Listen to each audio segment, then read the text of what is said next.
કંદોઈ ને મીઠાઈ કોઈ દી ભાવે નહીં, અથવા તો એ ચોરીની મીઠાઈ ન ખાય, દુકાન જ છે એની ભલામાના. હું ને તમે જલેબી થી માંડીને મેસૂબ કે કાંઈ પણ લેવા લાઈનમાં ઉભા રહીએ, કંદોઈની પોતાની દુકાન હોય, હાંભળ્યું કોઈ દી બુકડે બુકડે ખાવા માંડે હોય એવું નહીં. એને ભગવાન દયા છે, આ બધું તમારા હાટું છે, ભલે દુકાન છે તોય એને ઈચ્છા ન થાય, બલકે ઈ કે ડાયાબિટીસ છે, ડોક્ટરે ના પાડી.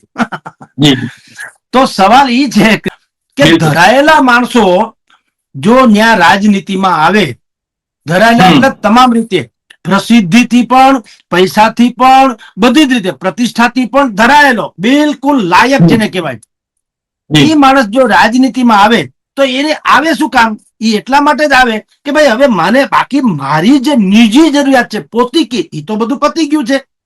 હવે જરૂરિયાત શું છે? મારે સમાજને ઓર વધુ કંઈક સારું કરીને જવું, જેથી કરીને જગત અમને યાદ રાખે. ઓબ્વિયસલી નામ રહંત ઠકરા નહીં, નાણા રહંત, કીર્તિ કેરા કોટડા પાડ્યા નહીં પડંત. માણસને અંતે શું હોય છે જગતમાં? દરેક માણસને એવું છે, ઈશ્વરે જે દેવાનું છે આપણને દઈ દીધું છે, પછી છેલ્લે છેલ્લે લોકોની એસણા એટલે ઈચ્છા, ઈ શું હોય છે કે ભાઈ જગત આપણને યાદ કરે કે નહીં, ધન્ય હો ભાઈ, ફલાણા ભાઈ જીવી ગયા એમ.